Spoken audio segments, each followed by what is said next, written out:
Hello guys, आज हम आपको सीबीएसई क्लास 12 अप्लाइड मैथ्स में ओसवाल पब्लिकेशन का सैंपल पेपर नंबर 2 करवाएंगे। लास्ट वाली क्लास में मैंने आपको एडुकार्ट का सैंपल पेपर करवाया था। उसमें कुछ ऐसे लेवल के क्वेश्चन करवाए थे जो यूनिक लेवल थे या हो सकता है जिनको सोल्व करने में आपको दिक्कत आए। तो वही हम यहाँ पे फॉलो कर रहे हैं, ओसवाल सैंपल पेपर नंबर 2। जो पहला सैंपल पेपर है वो सीपीएसई का ऑफिशियल सैंपल पेपर, वो मैं आपको ऑलरेडी सॉल्व करवा चुका हूं। तो सैंपल नंबर 2 से हम स्टार्ट कर रहे हैं और कुछ यूनिक लेवल वाले क्वेश्चन हम डिस्कस करेंगे इसके अंदर, जो आप एग्जाम में हो सकता है जाके फंस जाओ। ठीक है भाई, तो यूनिक लेवल वाले क्वेश्चन हम कर रहे हैं। और यहाँ पे आप देख सकते हैं, मैंने आपको ऑलरेडी बता दिया है कि जो पहले वाला पेपर है, ठीक है, ये वाला जो पेपर है ये तो सीबीएसई का ही पेपर है, ये मैंने आपको कंप्लीट सॉल्व करवा रखा है। तो पॉइंट 1 और पॉइंट 2 तो बिल्कुल डिलीट ही हो गया। ये वाला आज मैं आपको करवा रहा हूँ।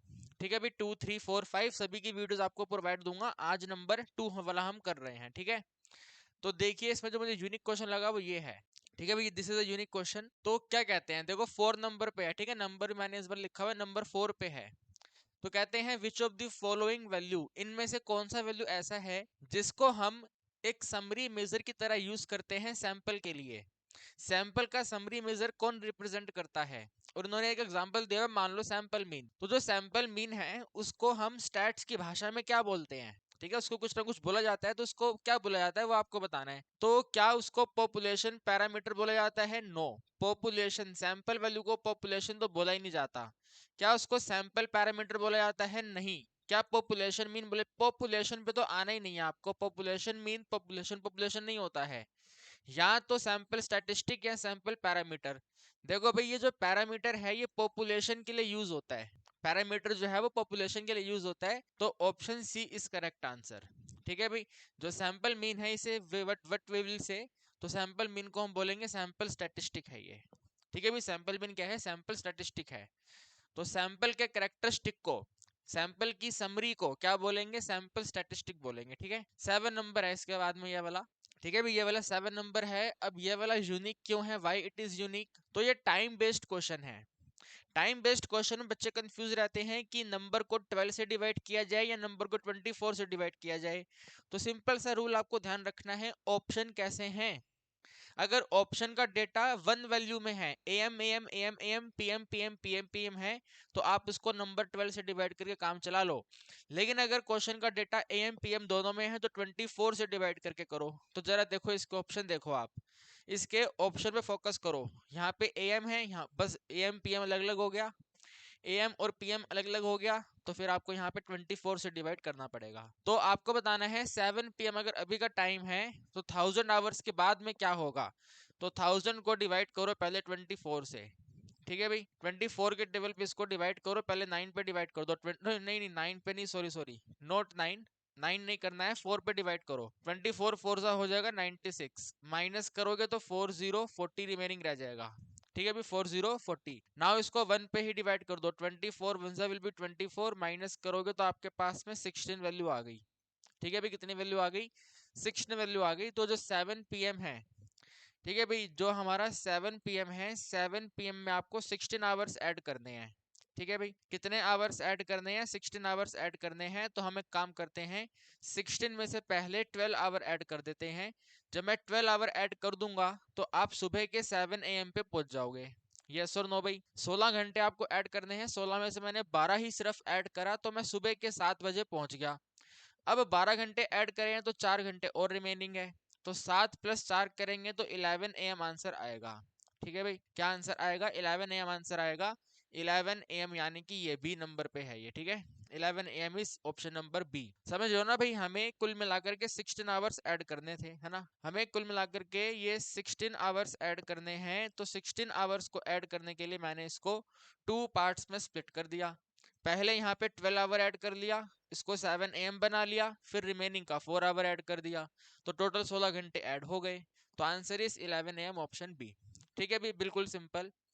फिर हमने एक ये लिया है, फॉर्मूला बेस्ड क्वेश्चन है। ठीक है ना, फॉर्मूला आपको बताना है, परपेचुटी का फॉर्मूला इसके अंदर आपको बताना है। ये वाला क्वेश्चन सीयूईटी में आया था बाय द वे, सीयूईटी में ये वाला क्वेश्चन आया था, बट अभी इन्होंने सैंपल पेपर में दिया हुआ है, कोई दिक्कत नहीं। The present value of A perpetuity payable at the end भाई बात खत्म है। एट द एंड, ठीक है, हर पेमेंट जो है वो एट द एंड होती है, at the end of the period है। तो एट द एंड का केस में आर बाई आई आता है। क्या आता है भाई? आर बाई आई आता है। तो present value perpetuity equal to में R by I, option C. ठीक है, ऑप्शन नंबर सी। अगर पेमेंट बिगिनिंग होती तो R plus R by I आता। ठीक है, ऑप्शन बी आता तो उस केस के अंदर। अभी फिलहाल के लिए आएगा आर बाई आई। ठीक है, फॉर्मूला बेस्ड क्वेश्चन है। फिर ये वाला देखिए, ठीक है, इस वाले क्वेश्चन को देखिए। क्वेश्चन नंबर 10 है ये वाला। Which of the following is an example of time series problem? इनमें से कौन सा एग्जाम्पल जो स्टेटमेंट दे रखा है वो कौन सा टाइम सीरीज एग्जाम्पल को शो करता है? यानी कि इनमें से कौन सा डेटा आपने अपना क्या कहते हैं टाइम के अकॉर्डिंग कलेक्ट किया है वो देखना है।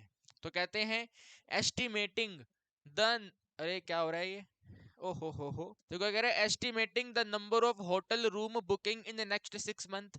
तो प्रीवियस डेटा का यूज करके क्या आप अगले 6 महीने की नंबर ऑफ बुकिंग का एस्टिमेट कर पाओगे टाइम सीरीज की हेल्प लेके? बिल्कुल कर पाओगे। ठीक है, 100% कर पाओगे। क्या आप टोटल सेल अगले 3 साल की एस्टिमेट कर पाओगे इंश्योरेंस कंपनी की? बिल्कुल ये भी कर पाएंगे। प्रीवियस डेटा को हम लीस्ट स्क्वायर मेथड में अप्लाई करेंगे, एक इक्वेशन बना लेंगे और उसके अकॉर्डिंग अगले 3 साल की वैल्यू फाइंड कर लेंगे। क्या आप नंबर ऑफ कॉल्स को डिटरमाइन कर पाओगे अगले 1 वीक के लिए? बिल्कुल, इसमें क्या दिक्कत है, ये भी कर पाएंगे। तो 1 2 3 तीनों की तीनों ही अगर हमें पिछला डेटा मिल जाए तो तीनों का तीनों एस्टिमेट पॉसिबल है using the method of least square. तो ऑप्शन नंबर सी आंसर आएगा इसका। ठीक है भाई, what is the correct answer? Option number C is correct answer. ठीक है जी, आगे बढ़ जाते हैं। इस पे आ जाइए, 13 नंबर है ये। ठीक है भाई, 13 नंबर क्वेश्चन है, ध्यान से देखेंगे। ठीक है, 13 नंबर क्वेश्चन कहता है एज्यूम करिए जो शाम है, शाम के पास में एक परपेचुअल बॉन्ड है। देखो परपेचुअल से पढ़कर आपको पता चलेगा परपेचुटी वाला है। तो परपेचुटी का एक बॉन्ड है जिससे इसको एनुअल पेमेंट मिलता है 500 रुपीज हर साल। हर साल 500 इसके पास आते हैं। परपेचुटी का कंसेप्ट क्या कहता है? आइदर आप 500 रुपीज पे करोगे या आपको मिलेंगे। तो इस एग्जाम्पल में, इस क्वेश्चन में जो हमारा क्या नाम है इसका, शाम को 500 रुपीज हर साल हर साल हर साल हर साल हर साल हर साल हर साल मिलते हैं। तो ये आपको आर वैल्यू दिया हुआ है। ठीक है भाई, हर साल 500 रुपीज इसको मिलता है। ठीक है भाई, आगे पढ़ो अब। He believe that the borrower is credit worthy and at that an 8% interest will be suitable for this bond. The present value of this perpetuity. Present value perpetuity बताओ क्या होगा? तो पी वैल्यू आपको बतानी है क्या होगा। पी के आगे क्वेश्चन मार्क। ठीक है, इसके लिए इंटरेस्ट आपको चाहिए। तो इंटरेस्ट क्वेश्चन कहता है ये 8% है। ठीक है भाई, आई का वैल्यू है इंटरेस्ट परसेंट, यानी कि 0 पॉइंट में 0.8 आप इसको लिख सकते हैं। ठीक है भाई, अब इसकी पेमेंट जो है वो एनुअल पेमेंट है। ठीक है भाई, पेमेंट कैसी है? एनुअल पेमेंट है, एक साल में एक पेमेंट आती है। और कहीं पे क्वेश्चन ने ये लिखा है कि कब मिलता है इसको। इन्होंने यहाँ पे ये लिख के नहीं दिया कि 500 रुपीज को स्टार्टिंग में मिलता है या एंडिंग में मिलता है। तो हम ये प्री एज्यूम करके चलेंगे कि इसको एंडिंग पे ही मिलता होगा। ठीक है ना, बॉन्ड में जब टोटल इंटरेस्ट कैलकुलेट होता होगा तो बॉन्ड का total interest at the end of the year होता है। आप ऐसा मान सकते हैं, आप अपनी अकाउंट्स में, कंपनी अकाउंट्स में डिबेंचर की पेमेंट पढ़ते हैं, है ना, वो जनरल एंट्री आप बनाते हैं तो डिबेंचर होल्डर्स को इंटरेस्ट पे किया जाता है। तो at the end of the year किया जाता है। तो वही कंसेप्ट यहाँ पे अप्लाई कर लो, एट द एंड वाला केस है ये। ठीक है, तो P का वैल्यू क्या बनेगा भी? R बाई आई बनेगा। ठीक है भी, R बाई आई। तो R वैल्यू 500 है और I वैल्यू 0.08 है। पॉइंट रिमूव करेंगे, यहाँ पे 100 हो जाएगा। आप इनको 2 के टेबल में 4 के टेबल कैंसिल कर लो। 4 2 जा है, 4 25 जा है, 2 1 जा है, 2 25 जा है, 0 है। ठीक है, 25 25 625 होता है, 0 सेम रहेगा। तो 6250। ठीक है भी, कितना आंसर आएगा? 6250, ऑप्शन बी आएगा। ठीक है भाई, 6250 ऑप्शन नंबर बी है। इसमें समझने वाला ये था, आप एग्जाम में जाके गड़बड़ कर देते कि एट द एंड का फॉर्मूला है या एट द बिगिनिंग का फॉर्मूला है। हो सकता है कई बच्चे गड़बड़ ना करते, वो तुक्केबाजी में एट द एंड का फॉर्मूला लगा के ऑप्शन नंबर बी करते। लेकिन भाई तुक्केबाजी होती ना, अभी तो हमारे पे समय है तो हम आपको समझा सकते हैं, तुक्केबाजी नहीं करनी है। ठीक है ना, जुगाड़ पानी करके नंबर नहीं लेने हैं, आराम से पढ़ के जाएंगे, बिंदास तरीके से बढ़िया नंबर आएंगे। तो आप इसमें कंपनी अकाउंट्स के डिबेंचर का कंसेप्ट अप्लाई कर लो। डिबेंचर होल्डर्स की पेमेंट एट द एंड के केस में होती है। तो ये परपेचुटी के जो बॉन्ड है, इस बॉन्ड का पेमेंट भी इसको at the end of the year मिलता होगा। तो उसके हिसाब से 6250। ठीक है भाई, कोई दिक्कत परेशानी बताओ? कोई दिक्कत नहीं है, आगे आ जाओ। ठीक है, एलपीपी का क्वेश्चन है। The optimal value of the objective function is attend at the point. Optimal value यानी कि अपना जो आप शेडिंग रीजन फाइंड करते हैं, तो शेडिंग रीजन में जो पॉइंट्स के ऊपर वैल्यू निकल कर आती है उस पॉइंट्स को कहते हैं ऑप्टिमल पॉइंट। उन ऑप्टिमल पॉइंट पे जो आंसर निकलता है ऑप्टिमल वैल्यू, तो वो ऑप्टिमल वैल्यू कहां पर आती है, तो कॉर्नर पॉइंट पर आती है। ठीक है भी, कहां पर आती है, कॉर्नर पॉइंट पर आती है। ये रहा corner point, on the corner point of the feasible, feasible का मतलब होता है शेडिंग, तो कॉर्नर पॉइंट पे आती है शेडिंग रीजन पे, तो ऑप्शन सी आंसर है। ठीक है भाई, ऑप्शन सी हमारा करेक्ट आंसर होगा इसका। ठीक है, थ्योरी बेस्ड क्वेश्चन था एलपीपी का, इसलिए हमने इसको लिया है। फिर 19 नंबर देखें आप। ठीक है, 19 नंबर कहते हैं ये आपको गिवन है, क्या गिवन है, एट एक्स इक्वल टू 1, ये जो फंक्शन है, ठीक है, x इक्वल टू 1 पर ये वाला फंक्शन मैक्सिमम वैल्यू जनरेट करेगा, और वो इंटरवल कौन सा रहेगा, 0 से लेके 2। ठीक है, 0 से लेके 2 में, मतलब 0 से लेके 2 के इंटरवल पे कोई एक वैल्यू 1 है, और उसी एक वैल्यू 1 पर ये फंक्शन अपना मैक्सिमम वैल्यू जनरेट कर रहा है, साथ में कंडीशन है, तो वैल्यू ऑफ ए 120 रहेगा। ठीक है भाई, वैल्यू ऑफ ए कितना रहेगा, 120 रहेगा। तो इसको सोल्व करने में पता चलेगा वैल्यू ए 120 आता है या नहीं आता है। बट आगे कहते हैं कि आपने वैल्यू ऑफ ए फाइंड करने के लिए क्या डेरिवेटिव में 1 ही सब्स्टिट्यूट करके 0 किया है ना, आपने डेरिवेटिव में 1 सब्स्टिट्यूट करके इसको 0 किया है, या आपको चेक करके बताना है, या फिर ये कंडीशन का ही आपने यूज किया है, या आपको बताना है। तो पहले इसका डेरिवेटिव करो आप, आपको फंक्शन दिया उसको नोट करो पहले। ठीक है, फंक्शन आपको दिया हुआ है x पावर 4 है, माइनस में 62 इंटू में एक्स पावर 2 है, प्लस में a इंटू एक्स है, प्लस में 9 है। ठीक है, डेरिवेटिव कर दो आप इसका एफ डैश एक्स।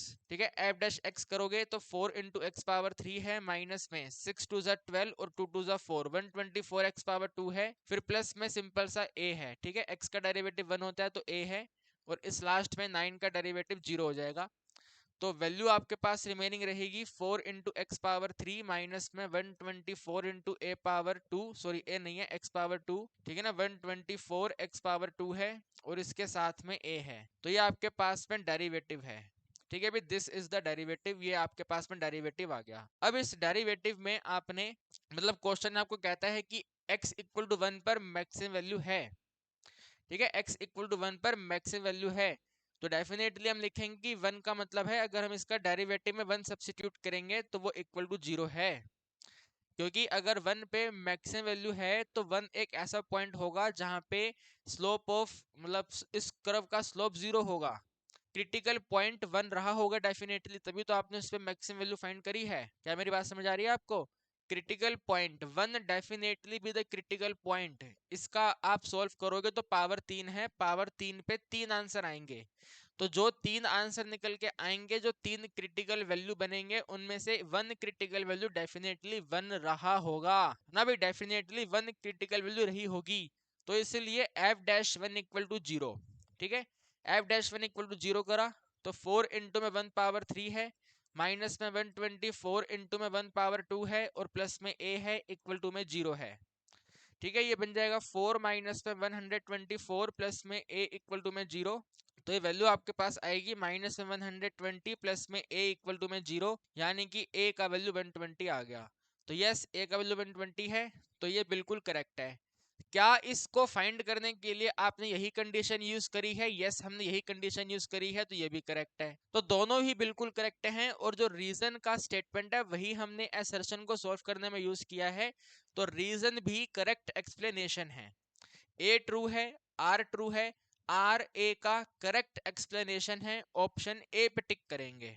ठीक है, ऑप्शन ए में देखना जहां पे करेक्ट एक्सप्लेनेशन लिखा होगा उस वाले ऑप्शन पे टिक करना आप। ठीक है, ऑप्शन नंबर ए इसके अंदर सेट होगा। ठीक है जी, ऑप्शन नंबर ए हमारा आंसर बनेगा। तो यस 120 है, और जो रीजन में लिखा हुआ है वो बिल्कुल एकदम करेक्ट है, तो ऑप्शन ए इसका आंसर बनेगा। ठीक, इसके बाद देखिए फिर एक ये 2 मार्कर क्वेश्चन है। ठीक है, this is the 2 marker question, जिसमें आपको कहते हैं x इक्वल टू -9 अगर एक रूट है। ठीक है, अगर आप इसको सॉल्व करते हैं तो -9 सिर्फ एक रूट है, तो बाकी के अदर रूट क्या होंगे वो आपको बताना है। अब देखो क्वेश्चन में आपसे रूट भी पूछा हुआ है, यानी कि इसको आपको यहाँ तो अपना क्यूबिक पोलिनोमियल को सॉल्व करना पड़ेगा, या फिर आपको इसके अंदर क्वाड्रेटिक पोलिनोमियल को सॉल्व करना पड़ेगा। लेकिन क्वेश्चन ने आपसे डिटरमिनेंट दे दिया। ठीक है, क्वेश्चन ने आपको यहाँ पे डिटरमिनेंट गिवन किया है, तो फर्स्ट ऑफ ऑल इसके अंदर डिटरमिनेंट का कंसेप्ट अप्लाई करेंगे, फिर उसके बाद आगे की कहानी सॉल्व करेंगे। ठीक है, तो पहले डिटर्मिनेंट सोल्व करते हैं। ठीक है, डिटर्मिनेंट जब सोल्व करेंगे तो इसको हम इसी फर्स्ट वाले रो से को ओपन कर लेते हैं। फर्स्ट वाले रो के साइन अप्लाई कर दो, प्लस होता है माइनस होता है प्लस होता है, तो प्लस एक्स को आप कंबाइन करोगे तो आपके पास में सिंपल एक्स रहेगा। प्लस एक्स के साथ में आप ये वाला रो ये वाला कॉलम हटाओगे तो रिमेनिंग रहेगा एक्स 6 2 और एक्स। ठीक है भाई, एक्स 6 2 और एक्स, तो इसको हम यहाँ पे नोट कर देते हैं। ठीक है, यहाँ पे आप नोट कर दो, वैल्यू आपके पास में एक्स है 6 है, यहाँ पे 2 है और एक्स है, इसे क्लोज कर दो। ठीक है, फिर इसको कंबाइन करो -3 को, तो यहाँ पे आएगा -3, ये वाला रो और ये वाला कॉलम हट जाएगा तो 2 7 2 एक्स। ठीक है भाई, क्या है 2 7 2 एक्स, तो 2 है 7 है 2 है x है, क्लोज कर दिया। फिर इसे कंबाइन कर देंगे तो प्लस में 7 है, प्लस में 7 है तो ये वाला रो ये वाला कॉलम हट जाएगा, रिमेनिंग रहेगा आपके पास 2 है 7 है x है 6 है, क्लोज, और इक्वल टू में वैल्यू 0 है तो इक्वल टू में 0 आ गया। ठीक है भाई, जो हमें डिटरमिनेंट गिवन है उसका वैल्यू ये बनेगा आपके सामने। अब 2 क्रॉस 2 को सोल्व करते जाओ। ठीक है भाई, 2 क्रॉस 2 को सोल्व करते जाओ तो यहाँ पे वैल्यू x रहेगी विद इन ब्रैकेट, x और x मल्टीप्लाई करेंगे x पावर 2 है, 6 और 2 मल्टीप्लाई करेंगे 12 है, bracket close, -3 remain same under bracket, 2 को मल्टीप्लाई करेंगे 2x है, 7 2 14 है, माइनस करेंगे, क्लोज कर दिया। फिर आगे 7 सेम रहेगा, 2 को 6 से मल्टीप्लाई करेंगे 12 है, 7 को x मल्टीप्लाई करेंगे 7x है, माइनस है, क्लोज है, इक्वल टू में 0 है। x और x पावर 2 सोल्व करते हैं तो x पावर 3 हो जाएगा, 12 को मल्टीप्लाई करते हैं तो 12x आएगा, 3 को 2 से करेंगे तो 6 इंटू एक्स है, 14 को 3 से करेंगे तो प्लस हो जाएगा, माइनस माइनस कट के प्लस, और साथ में आएगा 42। फिर 7 और 12 है, 12 7 से विल बी 84 और 7 into 7 will be the 49 into X equal to पे 0। ठीक है, बिल्कुल सिंपल सिंपल सी बातें आ रही हैं। आगे सबसे पहले x पावर 3 है, ये नेगेटिव, x वाला वैल्यू चेक कर रहे हैं, नेगेटिव नेगेटिव, ये भी नेगेटिव, तीनों ही नेगेटिव हैं, तो माइनस का 18 है और माइनस में 49 है, यहाँ पे कर लेते हैं इसको, माइनस में 18 है माइनस में 49 है, 9 और 8 7, कैरी 1 यहाँ पे 6 हो गया, तो माइनस में 67 इंटू में x है। ठीक है, -67 इंटू एक्स है और इसको कंबाइन कर लो। ठीक है, 8 और 4 होता है कुल मिलाकर के 12। ठीक है ना, 8 और 4 12, 4 और 2 8 और इक्वल टू में 0, तो ये आपके पास में भी टोटल मिलाकर के वैल्यू बन रही है। ठीक है भी, ये आपके पास में क्यूबिक इक्वेशन आ रही है, इस क्यूबिक इक्वेशन को सोल्व करना है। ठीक है, अब इस क्यूबिक इक्वेशन को सोल्व करने के लिए जो आपको एक रूट दिया हुआ है, ठीक है, ये आपको एक रूट वैल्यू दे रखी है, तो आप इस रूट को फैक्टर में कन्वर्ट करके इसको डिवाइड कर लो। नहीं समझ आई बात? जैसे क्लास 9th में किया करते थे, अगर ये यहाँ पे एक रूट है, यानी कि इस 9 को यहाँ पे शिफ्ट करेंगे तो ये एक फैक्टर में कन्वर्ट हो जाएगा, तो फैक्टर का मतलब है उस फैक्टर से जब आप इसको डिवाइड करोगे तो रिमाइंडर 0 है। आइए एक बार करते हैं, पहले इसको फैक्टर में कन्वर्ट करो। ठीक है, यहाँ पे लिखो एज, ठीक है ना, क्योंकि x इक्वल टू पे -9 इज ए रूट, ठीक है ना, ये एक रूट है, is a root of above equation. ठीक है, ऊपर वाली जो इक्वेशन है उसका ये रूट है, तो इसका मतलब ये होगा सो x प्लस में 9 इक्वल टू में 0, ये 9 यहाँ पे आके प्लस हो गया। ठीक है, x प्लस में 9 इक्वल टू में 0 इज ए फैक्टर। ठीक है, x प्लस में 9 जो है वो एक फैक्टर है, किसका? अबव इक्वेशन का। ठीक है ना, ऊपर वाली इक्वेशन का वो एक फैक्टर है। ठीक है, यहाँ पे लिख दो ऑफ अबव इक्वेशन, इस वाली इक्वेशन का ये फैक्टर है। तो यहाँ पे डिवाइड स्टार्ट करो, x प्लस में 9 है, ठीक है, x प्लस में 9 है और साथ में यहाँ पे इक्वेशन नोट करो, तो वो है आपके पास में x पावर 3, x पावर 3 के बाद में 67 इंटू एक्स है और फिर 126 है। ठीक है, 126 है। तो डिवाइड का कंसेप्ट कहता है, आपने इंटीग्रेशन में अच्छे तरीके से सीखा हुआ है, डिवाइड का कंसेप्ट कहता है पहली इक्वेशन को पहले टर्म से डिवाइड करो, ये वाला फर्स्ट टर्म है ये वाला फर्स्ट टर्म है, दोनों को डिवाइड करो। x पावर 3 को हम x से डिवाइड करेंगे तो आंसर आएगा x पावर 2, तो यहाँ पे लिखेंगे x पावर 2, इसका साइन चेंज करेंगे तो माइनस में x पावर 2 हो जाएगा, माइनस एक्स पावर 2 को दोनों से मल्टीप्लाई करके लिखना है, तो माइनस एक्स पावर 3 है और माइनस 9x पावर 2 आएगा। ठीक है, माइनस 9x पावर 2 वो यहाँ पे है ही नहीं, माइनस 9x पावर 2 कहीं पे भी नहीं है, तो सिंपल लिख दो यहाँ पे माइनस में 9 इंटू में x पावर 2 और इसको आगे बढ़ाओ अब। ठीक है, ये हटा देता हूँ मैं, ये सिंपल सिंपल बातें हमने सोल्व कर ली। ठीक है, ये सब यहाँ से हटा देता हूँ मैं, ये सब सोल्व हो गया। ठीक है, अब आगे ध्यान से देखिएगा, आगे आपने नोटिस करा भाई ये दोनों वैल्यू कैंसिल हो गई, अब सबसे हाईएस्ट वेरिएबल पहले आएगा, तो सबसे हाईएस्ट वेरिएबल यानी कि 9 इंटू एक्स पावर 2 आएगा, फिर इन दोनों को नोट करेंगे तो 67 इंटू एक्स है प्लस में 126 है। दोबारा से फर्स्ट टर्म डिवाइड करनी है तो 9x पावर 2 है और सिंपल सा x है, तो माइनस में 9x पावर 2 है, डिनोमिनेटर में x है, आंसर बनेगा माइनस में 9 इंटू एक्स। इसका साइन चेंज करेंगे तो प्लस में 9x आएगा, प्लस 9x को यहाँ मल्टीप्लाई करना है तो प्लस 9x और x will be the minus में 9x पावर 2 प्लस 9 इंटू में 9 विल बी द 81, तो प्लस में आ गया है 81। ठीक है, प्लस में 81। यहाँ पर देखिए ये कैंसिल होता है और आगे सोल्व कर दो। ठीक है, 81 है और 67 है, माइनस हो रहा है वो। ठीक है, यहाँ पे वैल्यू x भी आएगी ऐसे करके, तो आपको बस सिंपल माइनस करना है। ठीक है, 81 में से 67, तो भाई 11 में से 7 विल बी 4। ठीक है, 11 में से 7 विल बी 4 और यहाँ पर 7 में से 6 विल बी 1, तो 14 रिमेनिंग है। तो यहाँ पे आ गया आपके पास में प्लस में 14 इंटू एक्स और लास्ट में है 126। ठीक है, भी इस वाले को हमने सेम कॉपी कर दिया। ठीक है, 126 को हमने कॉपी कर दिया। अब आगे इसको हटा दो, ये इसका काम पूरा हो गया। ठीक है, अब दोबारा से फर्स्ट टर्म डिवाइड करो, तो फर्स्ट टर्म है ये वाला 14x और यहाँ पे सिंपल सा x, तो भाई 14x को हम x से डिवाइड करेंगे तो आंसर आएगा हमारा 14। 14 का साइन चेंज कर देंगे, माइनस में 14 हो जाएगा, माइनस 14 को मल्टीप्लाई कर दो तो माइनस में 14 इंटू एक्स है और 14 9 जा तो माइनस में 126 है। ठीक है, इसको सॉल्व करोगे भी, ये भी हट गया, ये भी हट गया, यहाँ पे जीरो आ गया। ठीक है, अभी कितना आ गया, जीरो आ गया। तो ऊपर आप यहाँ पे नोट करेंगे x पावर 2 के बाद कितना आया था, याद है आपको? x पावर 2 के बाद में माइनस में 9 था यहाँ पे, है ना, माइनस 9 इंटू एक्स था। और अब आपने सोल्व करा तो यहाँ पर आया है प्लस में 14। ठीक है, प्लस में 14, तो ये आपके पास में एक फैक्टर आ रहा है, इसका रिमाइंडर वैल्यू जीरो है। ठीक है भी, इसका रिमाइंडर वैल्यू जीरो है, तो ये आपने डिवीजन करा और यहाँ पे इसको नोट करा। तो आपने पहले ये स्टेटमेंट लिखी, फिर ये स्टेटमेंट लिखी, फिर इसके नीचे डिवाइड करके दिखाया। एग्जाम में करके दिखा देना ये वाला डिवाइड। ठीक है, ये डिवाइड करके दिखाया, डिवाइड करके नीचे आप नोट करोगे। ठीक है, वी नो, आपको मालूम है। ठीक है ना, आपको मालूम है, आपको क्या मालूम है कि ये जो वैल्यू निकल, यहाँ तो आपने लिखा हुआ है ना x पावर 367 और ये, यानी कि ये वाला वैल्यू जो है इसको यहाँ पे लिखो, x पावर 3 है, माइनस में 67 इंटू एक्स है, प्लस में 126 है। इसको आप क्या लिख सकते हैं, तो ये वाला जो डिवाइजर था ये, यानी कि x प्लस में 9 जिससे आपने डिवाइड करा, डिवाइजर, डिवाइजर के साथ में ये वाला जो क्वोशंट आया वो, तो मल्टीप्लाई में x पावर 2 माइनस में 9 इंटू एक्स प्लस में 14। ठीक है, और साथ में जो रिमाइंडर है वो जीरो। ठीक है, साथ में जो रिमाइंडर है वो जीरो, रिमाइंडर को आप किनारे कर दो, रिमाइंडर को आप हटा दो, तो आपके पास में एक ये सिंपल सा वैल्यू निकल कर आ गया कि जो x प्लस 3 है वो इसके इक्वल है। ठीक है भी, x प्लस 3, ये वाला ऑरेंज वाला इक्वेशन जो है वो इस मल्टीप्लाई के इक्वल है। तो अगर वो इस मल्टीप्लाई के इक्वल है तो इसको यहाँ पे सब्सिट्यूट कर दो। ठीक है, यहाँ पे लिखो, अगले पेज पे लिखता हूँ मैं। ठीक है, नेक्स्ट पेज पे चलते हैं, नेक्स्ट पेज पे लिखेंगे नाउ। ठीक है, दोनों को कंबाइन करना है, तो x प्लस में 9 है और इसके साथ में x पावर 2 है, माइनस में 9 इंटू एक्स है, प्लस में 14 है, ये टोटल वैल्यू जीरो है। ये तो ऑलरेडी फैक्टर बना हुआ है तो x प्लस में 9 रहेगा, इसके फैक्टर बना लेंगे तो 14 का फैक्टर 7 और 2 हो जाएगा, तो x माइनस में 2 है और x माइनस में 7 है, इक्वल टू में 0 है।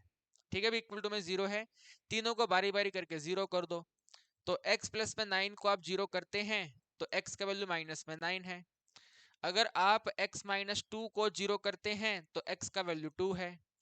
एंड अगर आप x माइनस में 7 को 0 करते हैं तो x का वैल्यू 7 है। ये वाला फैक्टर आपको ऑलरेडी दिया हुआ था, ये दो फैक्टर आपने अलग से फाइंड कर लिए। ठीक है, अभी एक वैल्यू गिवन थी, दो वैल्यू हमने फाइंड कर ली, तो यहाँ पे लिख दो सो अदर रूट्स। ठीक है ना, इन्होंने आपसे अदर रूट पूछे थे, सो अदर रूट्स, दूसरे रूट कौन कौन से हैं, तो अदर रूट्स में एक तो भाई 2 है और एक 7 है। ठीक है, अभी अदर रूट्स आर 2 एंड 7। ठीक है, अभी बाकी के जो रूट हैं वो कौन कौन से हैं, 2 है और 7 है। बात समझ आ रही है आपको, बताओ मुझे, यस और नो भाई, बोलो बोलो जल्दी, आसान है ना कहानी, आगे बढ़ जाए। आइए आगे बढ़ते हैं। ठीक है, आगे बढ़ते हैं, ये वाला देखिए इन्फ्रेंशियल स्टैट्स का। ठीक है, अभी इन्फ्रेंशियल स्टैट्स का 25 नंबर पे, a wholesaler in apple claim that only 4% of apple supply by him are defective. जितने भी टोटल एप्पल, ठीक है भाई, जितने भी टोटल एप्पल ये सप्लाई करता है उनमें से सिर्फ और सिर्फ 4% ही डिफेक्टिव होते हैं। ठीक है, उनमें से सिर्फ और सिर्फ 4% ही डिफेक्टिव होते हैं, बाकी बिल्कुल सही होते हैं। A random sample of 600 apple contain 36 defective apple. A random sample of 600 apple contain 36 defective apple. या आपने कोई सैंपल टेक करा है 600 का जिनमें से 36 डिफेक्टिव हैं। तो क्वेश्चन कहता है स्टैंडर्ड एरर बताइए concerning good apples. Goods Apple के अकॉर्डिंग जो स्टैंडर्ड एरर होगा वो आप बताइए क्या बनेगा। ठीक है, तो स्टैंडर्ड एरर आपको बताना है और इस वाले क्वेश्चन में प्रोबेबिलिटी दे रखी है। ये 36 है, 600 है, इसको भी हम प्रोबेबिलिटी में कन्वर्ट कर सकते हैं। सैंपल की प्रोबेबिलिटी को सैंपल प्रोपोर्शन बोलते हैं, तो सैंपल प्रोपोर्शन प्रोबेबिलिटी आ जाएगा। ऊपर जो वैल्यू दे रखा है वो आपके पास में पॉपुलेशन प्रोपोर्शन दिया हुआ है 4%। तो जो स्टैंडर्ड एरर निकलेगा वो स्टैंडर्ड एरर प्रोबेबिलिटी का निकलेगा। ठीक है भी, स्टैंडर्ड एरर ऑफ प्रोबेबिलिटी आपको इसके अंदर बताना है। तो standard error of sample proportion यहाँ पे नोट करेंगे। ठीक है भाई, स्टैंडर्ड एरर यानी कि SE। ठीक है भी, standard error of sample proportion. ठीक है भी, standard error of sample proportion. ठीक है, यानी कि प्रोबेबिलिटी के हिसाब से जो स्टैंडर्ड एरर बनेगा वो क्या बनेगा, तो वो बनेगा रूट ऑफ PQ के डिनोमिनेटर में n। ठीक है भी, रूट ऑफ PQ के डिनोमिनेटर में n। तो P क्या है, सक्सेस प्रोबेबिलिटी, Q क्या है, फेलियर प्रोबेबिलिटी, और n क्या है, टोटल वैल्यू। ठीक है, n है टोटल वैल्यू। तो आपको यहाँ पे पॉपुलेशन देखो, मैंने कैपिटल P कैपिटल Q लिखा है, तो पॉपुलेशन के अकॉर्डिंग जो प्रोबेबिलिटी है, तो यहाँ पे आप नोट कर दो कैपिटल P। ठीक है, कैपिटल P डिफेक्टिव एप्पल कितना है, 4% है। ठीक है, 4% है, जिसको आप 0.04 कर सकते हैं। कैपिटल Q कितना आएगा, तो 1 माइनस में कैपिटल P यानी कि 1 माइनस में 0.04 यानी कि 0.96 आएगा। तो P और Q का वैल्यू आप यहाँ पे नोट कर देंगे। 0.04 है, मल्टीप्लाई में 0.96 है डिनोमिनेटर में। ठीक है, डिनोमिनेटर में n वैल्यू चाहिए, यू नीड n वैल्यू। अब n कितना है, n यहाँ पे 3600 दिया हुआ है, सॉरी 36 नहीं, ये दिया हुआ है यहाँ पे आपको, ये 600 दिया हुआ है। ठीक है ना, n कितना है, 600 है। इसको बस आप सोल्व कर दो। ठीक है, इसे आप सोल्व कर दो, you will get your answer. तो पहले इसको थोड़ा मल्टीप्लाई कर लो। ठीक है ना, 96 है और 4 है, मल्टीप्लाई कर लो। 4 6 विल बी कितना, 4 6 विल बी आपका 24। या पहले इसको कट कर लें, क्या कहते हो आप, कट कर लें पहले इसको, 4 और 600 वैल्यू कट हो जाती है, पहले कट कर लेते हैं। ठीक है, बेसिकली आपके पास में 4 है, 4 के साथ में 96 है और डिनोमिनेटर में सिंपल सा 6 है। बाकी डेसिमल हम इसके अरेंज कर लेते हैं यहाँ पे नोट करके इसको। ठीक है, यहाँ पे नोट कर लेते हैं, 0.04 है तो बन जाएगा 4/100। फिर इसका मल्टीप्लाई में 0.96 है तो 96/100 हो जाएगा, और साथ में 600 रिमेनिंग रह गया है तो 1/600 को अलग कर देते हैं। ठीक है, अभी इस तरीके से इसको सोल्व कर लेते हैं। तो 4 और 96, ठीक है, 4 और यहाँ पे ऐसे करके है ये, तो 6 के टेबल पे इसको 6 के टेबल पे कैंसिल कर दो ना, 6 बन जा 6 है, और 6 इंटू में 6 होता है, मतलब क्या कर रहा हूँ मैं यहाँ पे, 16 आएगा, 16 6 इंटू में 16, 16 6 जा 96। ठीक है, 16 6 जा 96, तो 6 यहाँ पे 1 हो गया 100, और इसने यहाँ पे कट कर दिया इसको 16 पे। ठीक है, अभी 16 6 जा 96 ऐसे करके, फिर ये 4 1 जा 4 है और 4 25 जा 100 है। तो ऊपर जो 16 रिमेनिंग है उस 16 की जगह पे इसको ऐसे लिख दो, रूट ऑफ 16। रूट ऑफ 16 के डिनोमिनेटर में एक है 100 100 है। ठीक है, 100 और 100 के पेयर आप अलग करके लिख दो 100 100, और साथ में रूट ऑफ 25 है। तो 16 का रूट आप लिखोगे 4 होता है, 100 100 का पेयर 100 बाहर आ जाएगा, 25 का रूट 5 होता है। तो ये 4 1 जा 4 है। ठीक है, 4 1 जा 4 है, 4 25 जा है, तो आंसर बनेगा 1/625, नहीं 125। ठीक है, 1/125, तो बस इसको आप डिवाइड कर दो, कितना आंसर होता है ये। ठीक है, 1/125 को आप सॉल्व कर दो, कितना बनेगा। आई थिंक ये 8 टाइम कैंसिल होता है, बाकी देख लेते हैं एक बार। ठीक है ना, 8 टाइम कैंसिल होता है ये 1/125, तो 8 टाइम आ रहा है 0.008, 0 पॉइंट में 008 ये आंसर आ गया। ठीक है भाई, 0 पॉइंट में 008 हमारे इस क्वेश्चन का आंसर बनता है। सिंपल सा क्वेश्चन। ठीक है, standard error of sample proportion, probability के हिसाब से जो वैल्यू बनेगी वो क्या बनेगी, वो ये बनेगी। अब आप कहेंगे सर आपने इसको यूज नहीं करा, 36 डिफेक्टिव का क्या होगा। तो कल को अगर आपसे क्वेश्चन डिमांड करे सैंपल प्रोपोर्शन बताओ, ठीक है ना, कल को अगर बोला जाए सैंपल प्रोपोर्शन बताओ, सैंपल प्रोबेबिलिटी बताओ, तो आप इसका यूज करोगे, वरना इसका कुछ यूज नहीं होगा। Sample proportion of defective item, तो 36 डिफेक्टिव आइटम है, 36 कितने में से डिफेक्टिव हैं, 600 में से हैं। 6 के टेबल पे आप कैंसिल कर देना, 6 इंटू 6 और 6 इंटू 100, तो बन जाएगा 0 पॉइंट में 06। ठीक है, अभी 0.06, तो इस तरीके से सैंपल प्रोपोर्शन फाइंड कर देना। ठीक है, अब आपने यहाँ पे एक बात नोटिस करी, यहाँ पे प्रोबेबिलिटी डिफेक्टिव है 0.06, पॉपुलेशन का प्रोबेबिलिटी है 0.04, तो दोनों में डिफरेंस है। दोनों में डिफरेंस है क्यों, वाई, दोनों के डिफरेंस को न्यूमेरिकल वैल्यू असाइन करना ही स्टैंडर्ड एरर होता है, तो दोनों में जो डिफरेंस आ रहा है वो 0.008 के हिसाब से बन रहा है, सिंपल एकदम। ठीक है, दोनों में डिफरेंस है, तभी सैंपल प्रोपोर्शन का स्टैंडर्ड एरर फाइंड किया गया है, जो कि है 0.0008। ठीक है भी, सिंपल एकदम। आगे बढ़ जाए, अब आइए आगे देखिए। ठीक है, ये वाला देखिए क्वेश्चन। ठीक है, ये वाला क्वेश्चन, एक company ABC limited, ABC limited एक कंपनी है जिन्होंने फंड रेस करे हैं इन द फॉर्म ऑफ 1000, ठीक है, 1000 जीरो कूपन बॉन्ड, जिनकी वैल्यू 1000 ईच है। ठीक है, जिनकी वैल्यू 1000 ईच है, 1000 जीरो कूपन बॉन्ड रेस करे हैं, जिनमें से एक कूपन का वैल्यू, एक बॉन्ड का वैल्यू 1000 रुपीज है। ठीक है, तो अब आगे क्वेश्चन कहते हैं, the company want to set up sinking fund, company एक सिंकिंग फंड बनाना चाहती है for the repayment of the bonds, जितने भी बॉन्ड्स इन्होंने इशू करे हैं फंड रेस करने के लिए, उनकी बाद में पेमेंट तो देनी पड़ेगी, तो उन पेमेंट को देने के लिए कंपनी ने एक सिंकिंग फंड बना लिया है, और ये पेमेंट कब करनी है, तो पेमेंट आपको 10 साल बाद करनी है। ठीक है, पेमेंट आपको 10 साल बाद करनी है। सो डिटरमाइन द पीरियोडिक कंट्रीब्यूशन, कितना पीरियोडिक कंट्रीब्यूशन रहेगा, हर पीरियड कितना डिस्ट्रीब्यूशन हम अपने प्रॉफिट में से निकाल के एक इन्वेस्टमेंट करेंगे, वो आपको बताना है। If the annualised rate of interest is 5%, 5% के हिसाब से आपका मनी ग्रो होगा, एंड जो कंट्रीब्यूशन किया जाएगा वो हाफ ईयरली किया जाएगा, 6 मंथ के इंटरवल पे किया जाएगा, हर 6 महीने के गैप पे हम ये कंट्रीब्यूशन करेंगे। तो आपको साथ में ये वैल्यू भी गिवन की हुई है इन्होंने। ठीक है, ये वाला वैल्यू भी यहाँ पे गिवन है, तो पहले आप यहाँ पे लिखो अमाउंट ए। ठीक है, what is the amount A, total amount A कितना है वो यहाँ पे नोट करो, तो 1000 कूपन बॉन्ड है, ठीक है, 1000 बॉन्ड है, और 1000 का एक है, ठीक है ना, 1000 का एक है, तो जो 10 साल बाद आपको अमाउंट चाहिए वो 10 लाख का चाहिए। ठीक है, भी 10 साल बाद आपको 10 लाख रुपीस की जरूरत होगी। अब यहाँ पे लिखेंगे आई वैल्यू कितना है।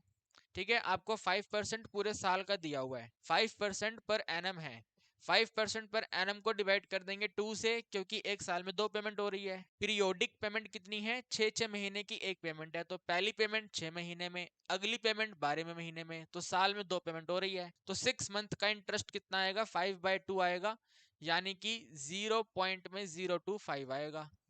ठीक है, अब एन कितना है, अगर ये सिंपल एनुअल वाला होता तो 10 साल बाद आपको जरूरत है, लेकिन आप एक साल में 2 बार पेमेंट कर रहे हैं, तो 10 इंटू में 2 यानी कि टोटल 20 पेमेंट करेंगे, है ना भाई, एक साल में 2 पेमेंट, 10 साल में कितनी पेमेंट, 20 पेमेंट। समझ रहे हो बात को, एक साल में 2 पेमेंट, 10 साल में कितनी पेमेंट, 10 साल में 20 पेमेंट। तो आप कहेंगे सर इसमें दिक्कत क्या है, ये तो हमें पहले से आता है। भाई दिक्कत इसके अंदर ये था ए।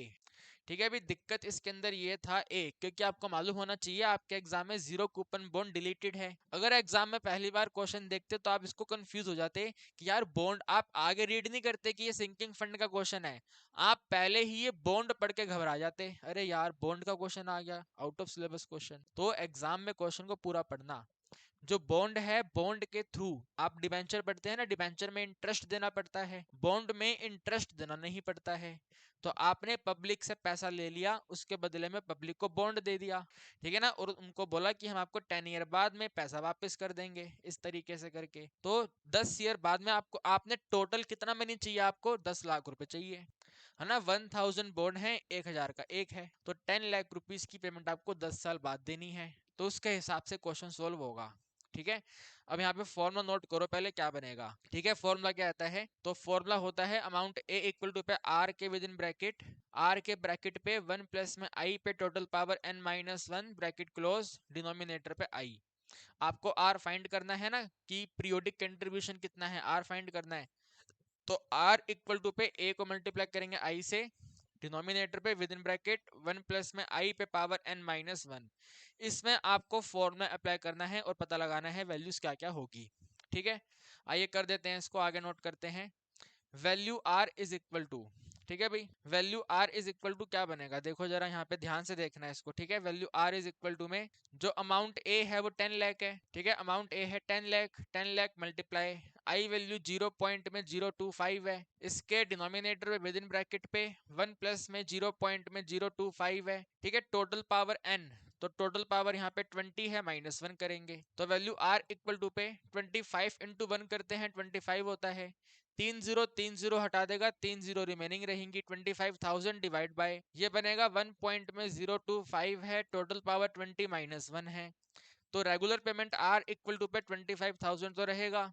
इसके डिनोमिनेटर पे पावर आपको दे रखी 16386, तो 1 पॉइंट में 638 और 6 पे माइनस करना है 1 आपको, ठीक है। तो बनेगा value are equal to pay 25,000 है, इसके डिनोमिनेटर पे दोनों को माइनस करोगे 0 पॉइंट में 638 और 6 है, ठीक है। बस इसको आप डिवाइड कर दो, आपका आंसर आ गया, ठीक है भाई। Just divide these value you will get your answer, और इनको डिवाइड करना आपको सीखना पड़ेगा फटाफट स्पीड से, इसका कोई शॉर्टकट नहीं है, ठीक है भाई। देयर इज नो शॉर्टकट, आपको ये करना ही पड़ेगा, तो करना पड़ेगा, तो ये आंसर आ गया आपको 39148, ठीक है भाई। कितना आंसर आता है 39148 के पॉइंट में 2 डेसिमल तक जाना है, तो 1 और 3, ठीक है। ये आपके क्वेश्चन का आंसर है। इतना आपको 6 मंथ के इंटरवल में पेमेंट देनी पड़ेगी, ठीक है भाई। This payment you need to do after an interval of 6 month, या फिर at an interval of 6 month, ठीक है। 6 मंथ के इंटरवल पे इतना अमाउंट आपको डिपॉजिट अपने इन्वेस्टमेंट में करना पड़ेगा, ठीक है भाई। बिल्कुल सिंपल बात है, ठीक है। 30 नंबर था ये, आप देख सकते हैं। इसके बाद देखो इस सैंपल पेपर में एक ये क्वेश्चन दिया हुआ है, ठीक है। एक ये क्वेश्चन सैंपल पेपर में दिया हुआ है, तो दिस क्वेश्चन आपके पेपर में नहीं आना है, ठीक है। प्रॉपर्टी ऑफ डिटरमिनेंट का क्वेश्चन है, तो आपके पेपर में प्रॉपर्टी ऑफ डिटरमिनेंट डिलीटेड है, तो kindly delete this question. 35 number पे दिया हुआ है, तो इसको आप डिलीट कर दो, ठीक है। आप जब रिमेनिंग क्वेश्चन की प्रैक्टिस करोगे तो इसको डिलीट कर देना। जो कॉम्प्लिकेटेड क्वेश्चन, यूनिक क्वेश्चन हो सकते थे, वो मैंने आपको करवा दिए। अब ये वाला क्वेश्चन एक एक्स्ट्रा है, तो इसको आप डिलीट कर देना, प्रैक्टिस भी मत करना इसकी, ठीक है। और इसके साथ में ये वाला 34, ठीक है। 34 डिलीटेड है, देखो आपको देखते समझ आ जाएगा, बिल्कुल देखते ही आपको समझ आ जाएगा। ऊपर वाला क्वेश्चन देखो जरा, साइन साइन साइन साइन, तो भाई क्या अप्लाइड मैथ्स में साइन साइन आता है, डिलीट दिस क्वेश्चन, ठीक है। इसको आप डिलीट कर दो, या आपके एग्जाम में नहीं आएगा, नेवर एवर, कभी नहीं आएगा ये वाला, इसको डिलीट कर दो, ना ही इसकी प्रैक्टिस करने की नीड है, ठीक है। इसके और वाला क्वेश्चन है, ये मैं आपको डेफिनेटली करवा देता हूँ, ठीक है। तो और वाला क्वेश्चन क्या कहते हैं देख लेते हैं, आइए। An open top box is to be made by removing the equal square from each corner of 3 centimeter or 8 meter, ठीक है। By removing the each corner of 3 meter by 8 meter rectangular sheet of aluminium and by folding up the side, find the volume of the largest box। largest box का volume क्या होगा वो आपको बताना है, ठीक है भाई। An open top box is to be made by removing equal square, तो भाई क्वेश्चन कुछ ऐसा है, आपको याद होगा ये मैंने आपको जब रेगुलर क्लासेस में करवाया था, अगर आपने हमारा वीडियो जाके देखा है इस चैप्टर का, तो वहां पे मैंने एग्जांपल देके आपको करवाया होगा। तो एक आपके पास में ऐसी शीट है, ठीक है। इस शीट का डायमेंशन आपको दिया हुआ है कि बड़े वाला वैल्यू 8 मीटर है और छोटे वाला वैल्यू 3 मीटर है, तो आपने इनके कॉर्नर पॉइंट से यहां से आपने स्क्वायर कट करा, यहां से भी आपने स्क्वायर कट करा, यहां से भी स्क्वायर कट करा, और यहां से भी आपने स्क्वायर कट करा, 4 स्क्वायर कट करे। 4 स्क्वायर कट करने के बाद में ये वाली वैल्यू जो रिमेनिंग रहेगी, इसको ऊपर की तरफ फोल्ड कर दिया, इसे भी ऊपर की तरफ फोल्ड कर दिया, इसे भी ऊपर की तरफ फोल्ड कर दिया, इसे भी ऊपर की तरफ फोल्ड कर दिया, ठीक है। तो जो आपने स्क्वायर कट करे हैं, हम मान लेते हैं वो x मीटर के हैं, ठीक है भी। x मीटर के स्क्वायर आपने कट करे हैं, ठीक है ना। x वैल्यू जो मीटर में है, इतने आपने स्क्वायर कट करे हैं, ठीक है। टोटल 4 स्क्वायर कट करे हैं, लेकिन वो उनकी वैल्यू कितना है, x मीटर का वैल्यू है। तो इस तरीके से करके आपने फोल्डिंग करके वैल्यू बनाई है, वो आपके पास बॉक्स बन गया है, ठीक है। बॉक्स कैसा बना होगा, मेरे पे भी परफेक्ट एग्जांपल भी नहीं है, ठीक है। ऐसा मान लो, देखो ऐसा ऐसा ही बॉक्स बना होगा, ठीक है। ऐसे ओपन बॉक्स बना होगा, ठीक है। तो जब आप इनको ऐसे ओपन कर देते हैं, देखो ध्यान से देखो, ठीक है। इसी को आप ध्यान से देखो, ये वाली वैल्यू जो है, ये वाला स्क्वायर यहाँ पे कट हो रखा है, ठीक है ना। ये वाला स्क्वायर यहाँ पे कट हो रखा है, एक स्क्वायर यहाँ पे कट हो रखा है, ठीक है। ये वाला स्क्वायर कट हो रखा है, एक इधर स्क्वायर कट हो रखा है, और एक इधर स्क्वायर कट हो रखा है, तो स्क्वायर कट हो रखे हैं। स्क्वायर को कट करने के बाद में जो कटिंग पोर्शन है, इसको आपने ऐसे ऊपर की तरफ फोल्ड कर दिया, ऐसे करके, ठीक है। इसको ऐसे करके फोल्ड कर दिया। इसको भी आपने ऐसे करके फोल्ड कर दिया और इसको भी आपने ऐसे करके फोल्ड कर दिया, तो ऐसे करके आपके सामने एक बॉक्स बनकर रेडी हो गया। तो इस बॉक्स का अब लार्जेस्ट वॉल्यूम कितना है वो आपको बताना है, मैक्सिमम वॉल्यूम कितना है वो आपको बताना है। ठीक है, तो जब आपने इसको ऐसे फोल्ड करा, ठीक है, ऐसे फोल्ड करा, तो इसका जो ये नीचे वाला लेंथ है, ठीक है, जो नीचे वाला लेंथ है ये कितना रहा होगा, तो देखो पहले ये पूरा प्रॉपर यहाँ से लेके यहाँ तक था, तो आपने x यहाँ से रिमूव करा है, x यहाँ से रिमूव करा है, तब इसको फोल्ड करा है, तो जो भी टोटल वैल्यू है इस क्वेश्चन के हिसाब से 8 मीटर है, तो 8 मीटर में से आपने x और x रिमूव करा है, ठीक है ना, ये वाला x आपने रिमूव करा है और ये वाला x आपने रिमूव करा है, तो लेंथ ऑफ बॉक्स, ठीक है, अभी लेंथ ऑफ बॉक्स कितना बन गया होगा, length of box equal to में टोटल 8 है, 8 में से x रिमूव हो गया, x रिमूव हो गया, तो आंसर आ गया है 8 माइनस में 2x, ठीक है, अभी 8 माइनस में 2x मीटर, ठीक है, 8 माइनस 2x मीटर में अगर आप 2 कॉमन कर लेते हैं तो बन जाएगा 4 माइनस में x मीटर, ठीक है, 4 माइनस x मीटर। फिर ब्रेथ ऑफ बॉक्स, ठीक है, अभी ब्रेथ ऑफ बॉक्स, बॉक्स का ब्रेथ कितना रहा होगा, तो ब्रेथ ऑफ बॉक्स ये टोटल वैल्यू 3 है, टोटल वैल्यू 3 में से आपने ये x रिमूव कर दिया और ये x रिमूव कर दिया, तो टोटल 3 में से आपने x रिमूव करा, x रिमूव करा, यानी कि टोटल 3 माइनस में 2x मीटर, ठीक है, अभी टोटल कितना आ गया है, 3 माइनस में 2x मीटर आ गया है ऐसे करके। अब साथ में हाइट ऑफ बॉक्स, हाइट कितना है, ठीक है ना, हाइट कितना है, हाइट ऑफ बॉक्स, ठीक है, तो ये तो बिल्कुल एकदम सिंपल सिंपल है, हाइट ऑफ बॉक्स, देखो हाइट ऑफ बॉक्स क्या है, जो आपने यहाँ पे स्क्वायर कट करा, ठीक है, ये वाला जो स्क्वायर आपने कट करा इसी को आपने ऐसे फोल्ड करके हाइट बना दिया, ठीक है ना, ऐसे देखो ध्यान से देखो, ऐसे करके हाइट बन गया ना, ये पहले ऐसे शीट थी ऐसे करके, फिर आपने ऐसे करके इसको हाइट बना दी, तो ये वाला वैल्यू आपने यहाँ से माइनस कर दिया, ठीक है, मतलब माइनस नहीं कर दिया, ये वाला जो स्क्वायर कट करा है, स्क्वायर का साइड ही आपके लिए हाइट का काम कर रहा है, तो स्क्वायर का साइड अगर x है तो हाइट ऑफ बॉक्स भी x मीटर है। तो अब आपको इस बॉक्स की वॉल्यूम को मैक्सिमम करना है, वॉल्यूम होती है LBH, तो LBH को मैक्सिमम करना है, वॉल्यूम में मैक्सिमम का कंसेप्ट अप्लाई करना है, ठीक है भाई, वॉल्यूम में मैक्सिमम का कंसेप्ट अप्लाई करना है, तो यहाँ पे लिखो let capital V be volume of box, ठीक है, जो V है वो वॉल्यूम ऑफ बॉक्स है, ठीक है, फिर यहाँ पे लिखो V इज इक्वल टू बनेगा क्या, L इंटू में B इंटू में H आएगा, तो V इक्वल टू L, तो L है 2 इंटू में 4 माइनस एक्स, और फिर B, तो B है 3 माइनस में 2 इंटू एक्स, और H वैल्यू है x, ठीक है, दोबारा से V इक्वल टू पे 2 को अगर हम इससे मतलब कैसे करें इसको, एक काम करते हैं ना, इसको यहाँ मल्टीप्लाई कर देते हैं और 2 को यहाँ मल्टीप्लाई कर देते हैं, या छोड़ो मल्टीप्लाई नहीं करना, उसको मल्टीप्लाई कर दो, 2 सेम रहने दो, ये 4 माइनस एक्स है, इसको मल्टीप्लाई कर दो, 3 इंटू एक्स है माइनस में 2 इंटू एक्स पावर 2 है, ठीक है, अभी 3 इंटू एक्स है एंड 2 एक्स पावर 2 है। अब इसके आगे वॉल्यूम v इक्वल टू में 2 सेम रहने दो, इन दोनों को मल्टीप्लाई कर लो, ठीक है, तो पहले 4 को मल्टीप्लाई करेंगे, तो 4 3 ज़ा 12 इंटू एक्स, 4 को 2 से करेंगे तो 8 इंटू एक्स पावर 2, फिर x को पहले यहाँ लिख दूं इसको, ये बन गया है 12 इंटू में x माइनस में 8 इंटू में एक्स पावर 2, फिर इस x को यहाँ मल्टीप्लाई करेंगे तो माइनस में 3 इंटू एक्स पावर 2, x को और आगे मल्टीप्लाई करेंगे तो 2 into x power 3 bracket close, ये इनका मल्टीप्लीकेशन बनेगा भाई, ठीक है, ये इनका मल्टीप्लीकेशन आने वाला है, ठीक है, अब इसको थोड़ा सोल्व कर दो, volume v is equal to, volume v is equal to में 2 सेम रहेगा, ये 12 है, बिल्कुल सेम रहने दो इसको, 12x, इन्हें सोल्व कर दो, माइनस 8 और माइनस 3 11x पावर 2 है, और आगे सोल्व कर दो 2 इंटू में x पावर 3 है ब्रैकेट क्लोज, इसको आपको मैक्सिमम का कंसेप्ट अप्लाई करना है मेरे दोस्तों, मैक्सिमम का कंसेप्ट कहता है पहले डेरिवेटिव करो, डेरिवेटिव को 0 से इक्वेट करो, क्रिटिकल पॉइंट फाइंड करो,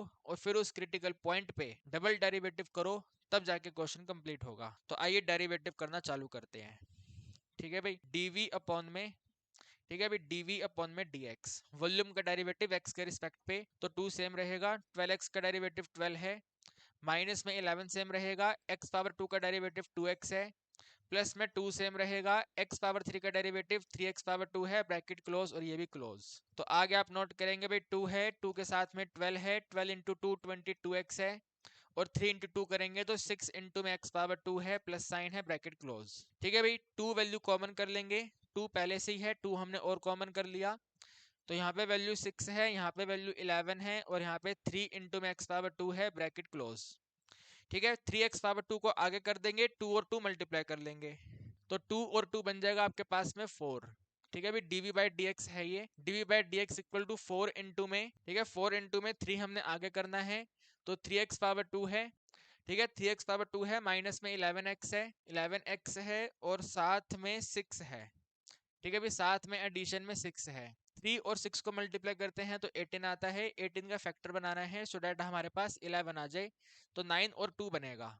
तो dv बाई dx आएगा 4 इंटू में 3 इंटू एक्स पावर 2 है, माइनस में 9x है, माइनस में 2x है, प्लस में 6 है, ब्रैकेट क्लोज। 4 अभी भी सेम रहेगा, फर्स्ट टू पार्ट्स में से कॉमन कर लेंगे।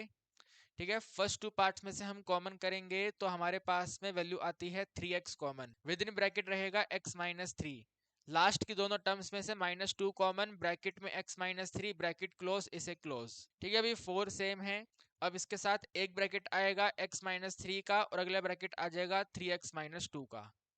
ठीक है ना, भाई एक ये x माइनस 3 ब्रैकेट आ गया और एक ये 3x माइनस 2 आ गया, तो 4 इंटू में x माइनस 3 के साथ में 3x माइनस 2, इस तरीके से वैल्यू बन रही है। ठीक है भाई, अब आगे डेरिवेटिव को जीरो करना है, dv by dx equal to में 0, तो 4 मल्टीप्लाई में x माइनस 3 है, इसके साथ में 3 इंटू एक्स माइनस 2 है, ये वाला वैल्यू जीरो करेंगे तो आपके पास में आंसर बनता है, 4 को लिखने की नीड नहीं है, तो either x plus x minus 3 zero है तो x का वैल्यू 3 आ गया, या फिर 3 इंटू एक्स माइनस में 2 का वैल्यू 0 है तो 3x का वैल्यू जो है वो 2 है, यानी x की वैल्यू जो है वो 2/3 है। अब इन दोनों में से एक आंसर हमारा करेक्ट होगा, उसके लिए आपको करना पड़ेगा डबल डेरिवेटिव। ठीक है, for checking the you need to do the double derivative कि कौन सा करेक्ट आंसर है। डबल डेरिवेटिव करो तो डी स्क्वायर वी के डिनोमिनेटर में d x square equal to में डी बाई डी एक्स हमें करना है। ठीक है, डी बाई डी एक्स करना है फर्स्ट डेरिवेटिव का। अब फर्स्ट डेरिवेटिव चाहे आप ये वाला ले लो, चाहे इसको कंसीडर करो, चाहे इसको कंसीडर करो, चाहे इसको कंसीडर करो, तो मेरे हिसाब से तो ये वाला डेरिवेटिव परफेक्ट है, इस वैल्यू को कंसीडर कर लो।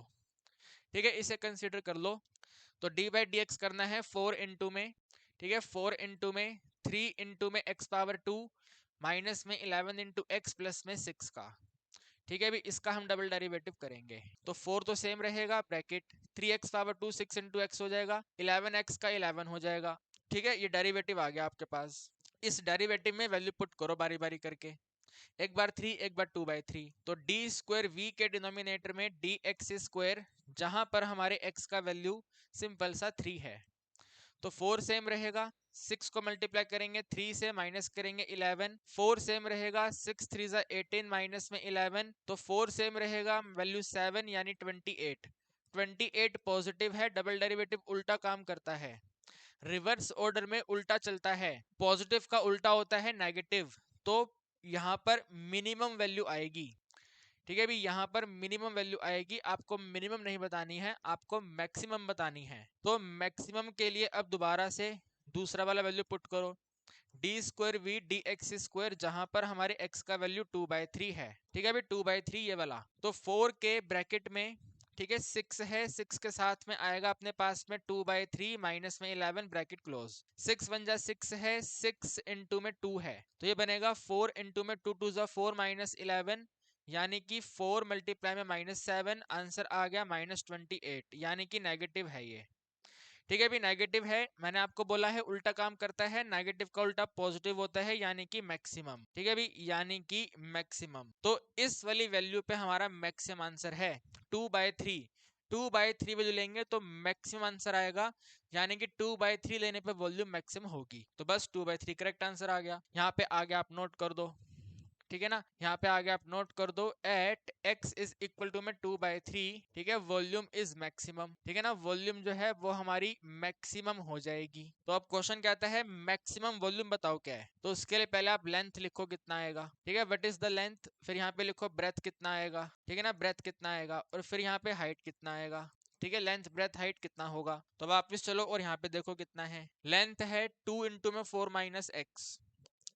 ठीक है भाई, 2 के मल्टीप्लाई में 4 माइनस एक्स, तो 2 के मल्टीप्लाई में 4 माइनस में 2/3, 2 को 3 से 4 से मल्टीप्लाई करेंगे 12, 12 को 2 से माइनस करेंगे तो 10, तो ये आपके पास बनेगा 2 मल्टीप्लाई में 10/3 है, यानी कि आंसर है 20/3 मीटर। ठीक है, ब्रेथ पे आ जाइए, ब्रेथ वैल्यू है अपने पास में ये 3 माइनस टू एक्स, ठीक है, 3 माइनस टू एक्स, तो 3 माइनस में 2 इंटू में 2/3, ठीक है, 2 इंटू में 2/3, तो ये है आपके पास में 3 माइनस में 4/3, 3 इंटू 3 विल बी 9 है, माइनस 4 है, डिवाइड में 3 है, यानी कि टोटल 5/3 मीटर है, ठीक है भाई, टोटल कितना है भाई 5/3 मीटर है, ठीक है, यहाँ पे लिख दो अब हाइट कितना है, ठीक है, फाइंड द हाइट एयर, तो हाइट तो x ही है, x 2/3 है, ठीक है भाई 2/3 मीटर है, तो हाइट आ गया, ब्रेथ आ गया और लेंथ आ गया, यहाँ पे लिख दो सो मैक्सिमम वॉल्यूम, ठीक है भाई, so maximum volume equal to में length into breadth into height, तो लेंथ है 20/3,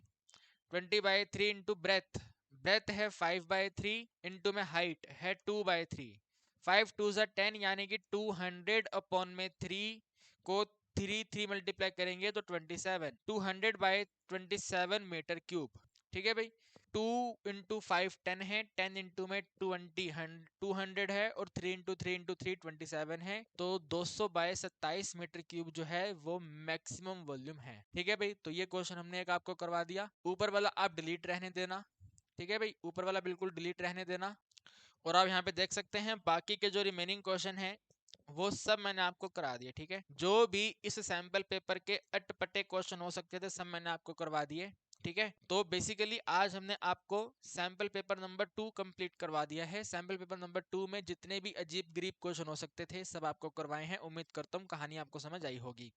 अब अगली क्लास में हम आपको सैंपल पेपर 3 के अजीब वाले क्वेश्चन करवाएंगे, ऐसे क्वेश्चन जो आपको करने में, सॉल्व करने में प्रॉब्लम आ सकती है वो आपको करवाएंगे, बट अगली वीडियो में, ठीक है।